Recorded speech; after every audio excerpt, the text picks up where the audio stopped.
Hello, everyone. I have a question for you. Are you ready for a hearing test?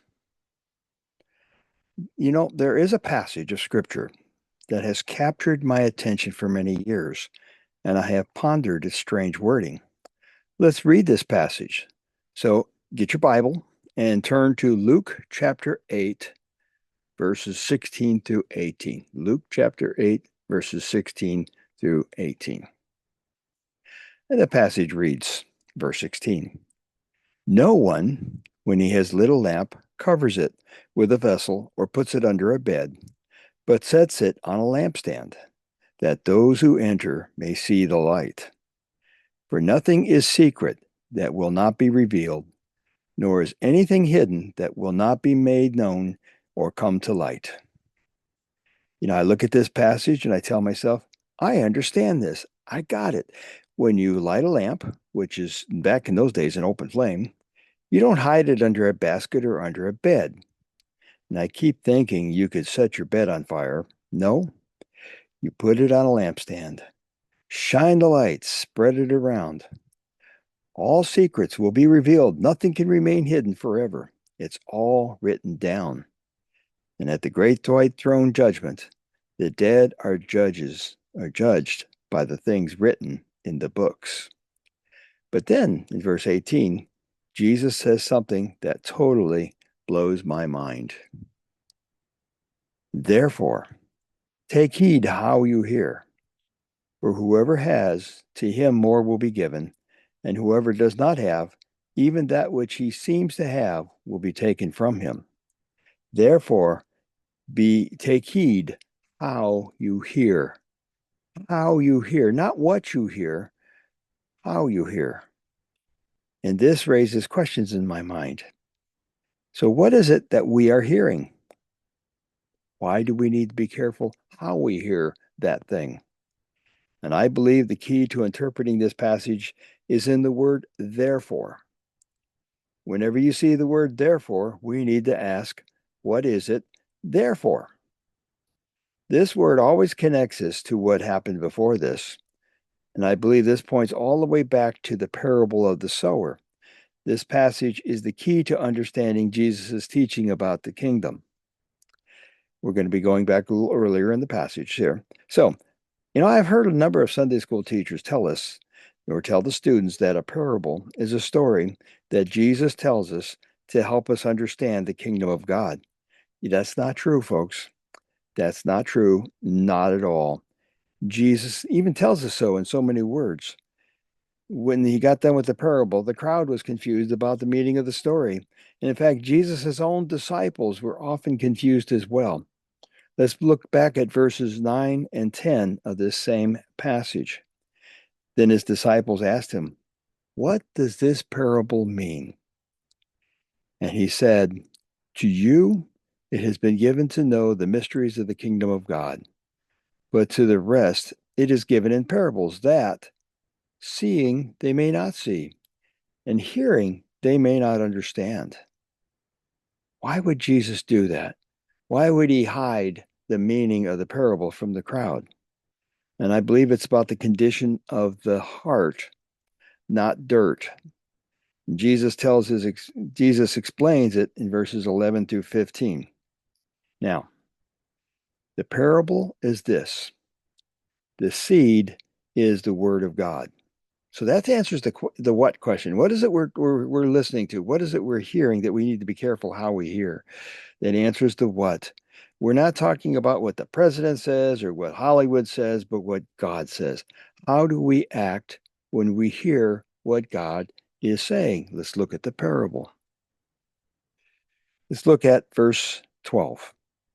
Those who by the wayside are the ones who hear, but the devil comes and takes away the word out of their hearts, lest they should believe and be saved. When I was in the Air Force, we had to go once a year to gas mask training. We all hated it. It was boring. It burned your eyes. It stunk. It was awful. We hated it. We tried everything we could to do to get out of that training. Yet, when I was stationed over in the Middle East during the first Iraqi war, was about ready to start, everyone was asking for refresher gas mask training. We face the very real possibility that we would be hit with actual chemical warfare. For some reason, that got our attention. We wanted to make sure we knew how to do that gas mask. So, watch what happens when someone is preaching the gospel on the street corner. Most people just walk on by as if they were quoting stock market prices or something boring. In one ear and out the other. The devil has stolen the word of God that they're hearing. They're not even paying attention to it. Now let's look at verse 13. But one comes, there we go. Verse 13. But the ones on the rock are those who, when they hear, they receive the word with joy, and these have no root, who believe for a while, and in time of temptation will fall away. Now, this group is very tricky. They're the ones who go to youth camp. They go to a big crusade and they respond with a tearful altar call. The choir is singing Just as I Am, and the evangelist is calling out to people to come forward. And with tears running down their faces, they come. They repeat a sinner's prayer and fill out the decision card. Then they are told that they are now in the kingdom of heaven. And they're so excited about their newfound faith. They go to Sunday school, they'll read the Bible, but it is a superficial faith. And as soon as they face any opposition from the world, they wilt. I remember a story about a church meeting in a third world country where being a Christian was illegal. Soldiers burst into the service with machine guns drawn. The crowd cowers in fear. Then one of the soldiers tells the crowd that they are not interested in arresting anyone who is not sincere in their faith, and that anyone who doesn't really believe is allowed to go. After a pause, many got up and left. And then the head soldier orders the doors closed and locked. The people then brace for the worst. The soldiers lowered their weapons and say, I'm sorry we had to do that. We're believers too, but we can't risk being exposed to those whose faith is not real. Hey, brothers, let's pray. Imagine the shock. Wow. And I think this is why the lion's share of converts that you see in churches today, they can't be found a year after the evangelist moves into the next city. They're not real believers. They just got swept up in the emotion of the event. And that's all. Some opposition comes up and boom, because they have no root. Notice that, no root. Let's move to the next group. Verse 14. Now, the ones that fell among thorns are those who, when they have heard, go out and are choked with cares and riches and the pleasures of life, and they bring no fruit to maturity. Sadly, churches are filled with people who attend church every Sunday. They hear the sermon, but they are more concerned with their social circle in their life, their online presence, whatever it is. This is where the prosperity gospel really fits in these type of people. They go to a service where they're told about living their best life now, and they think the good news is that God wants them to be healthy, wealthy, and wise. And unfortunately, there's very little fruit. Sunday morning, they go to church, they enjoy the show, and then before they even leave the parking lot, they're cursing at the crazy drivers who are cursing them or cutting them off in traffic. We're talking about people in the parking lot who are supposed to be their brothers and sisters, and they're honking their horns and just getting angry. The cares about their riches, the pleasures of life, their social circle. That's what concerns them.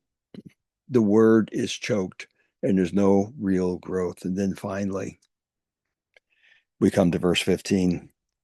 But the ones that fell on the good ground are those who, having heard the word with a noble and good heart, keep it and bear fruit with patience. This is where you want to be, folks. You hear the word with a noble and a good heart. Notice this, the fruit that grows 30-fold, 50-fold, 100-fold, just an abundance of the fruit of the Spirit is growing in your heart. Do I have a noble and good heart? What does that even mean? Well, James likens the word of God to a mirror. Let's take some time and take a deep look in this mirror. It's been said that when you read the Bible reads you. The phrase noble and good heart, the Greek, and I'm going to see if I can pronounce this without butchering it. Cardia kele kai agathe. I hope I didn't butcher that too bad. Describes a heart that is receptive to God. It does not mean a person who is naturally sinless or morally perfect. For the record, I am not naturally sinless. I wish I was. I find that the more I look deeply into the Word of God, the more visible my flaws are. And if I'm also honest with myself, I have to admit that when I'm feeling pretty good about myself, when I feel like, hey, I've got no faults, it's actually because I'm not spending the time in the Word like I should. Look in the mirror, it will convict you. So, what is a noble heart? The word kalos means a beautiful, honorable, excellent, or noble. And a noble heart is characterized by honesty, willing to face the truth about yourself. That's looking in the mirror. The key is to be brutally honest with yourself without self condemnation. The goal is not condemnation, but correction. You can't fix what you refuse to see. Honesty and humility. You're not too proud to be corrected. Then teachability. You're very eager to learn from God's word. Now, a word of caution here. It's very easy to be teachable when you know very little, like when you first start. But the more we learn, the more we get to a point we feel like, hey, I've got this. I understand this. I don't need to learn so much. It's easy to get stuck in your ways. When a piano teacher takes on a new student who happens to play well, there's quite often that student will need to unlearn many things first. And I suspect if I were to go to a piano teacher myself, I would have to unlearn a lot of my bad habits on the keyboard. So, in addition to that, we have sincerity. And that's genuinely wanting to know God's will rather than merely to win an argument. The word sincerity means without wax. In Bible times, pottery makers would fill in the cracks with wax. A potential buyer would then hold the pot up to the sunlight to look for the cracks. If there is a flaw filled in with wax, the light would shine through. And this is why we need to hold our life up to the light of God's word to look for the flaws. After sincerity, we have openness, allowing the scripture to challenge long held assumptions. So often Christians will adapt a label, whether that be Reformed or Baptist or evangelical or charismatic. It could be your denominational identification, which church you go to. And then we tend to cling to the beliefs that correspond to that label. We look at, well, Reformed Christians believe this, or or whether it's Calvinist, whatever. We tend to cling to the beliefs that are associated with that label. And it's very easy. You can refuse to challenge those beliefs. Now, can you hold your beliefs up to the light of Scripture? Now, contrast this with the Pharisees. They often listened to Jesus, but not to learn. They listened to trap him. So this is the noble heart. Now, this is a noble and good heart. What is a good heart? The word agathos means morally good, upright, or beneficial. This refers to a heart that desires to please God. Some of the characteristics of this type of heart is one, a love for truth. 2 Thessalonians 2:10 describes those who perish. Why? Because they did not receive the love of the truth that they might be saved. They don't want the love of the truth. The old saying is I want the whole truth, the whole truth, nothing but the truth my way. No, you need to have a love of the truth. And this is something you receive. Love of the truth is in the desire to obey, to do what God says, a willingness to repent. It's been said that revival is the process of perpetual repentance. We come to God, we see our flaws, we repent, God fixes those flaws, we move on. It keeps going on. And this will keep going on until the day that we meet Jesus face to face.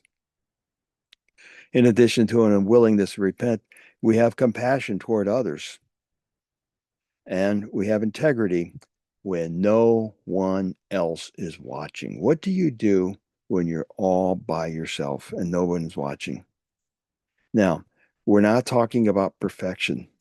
We're talking about the direction of your heart. Now, notice the progression of the verse. Jesus lists 4 actions: hear the word, keep the word, and then persevere with patience or endurance. Hang in there. And then you bear fruit. And it's been said that many people hear, but fewer keep it.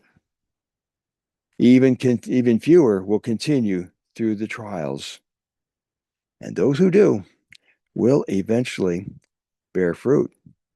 So let me ask you, how are you hearing? Are you hearing the word? Are you keeping the word? And are you letting it take root in yourself? And is that word bearing fruit in your life? Take heed how you hear. Your eternal future will depend on it.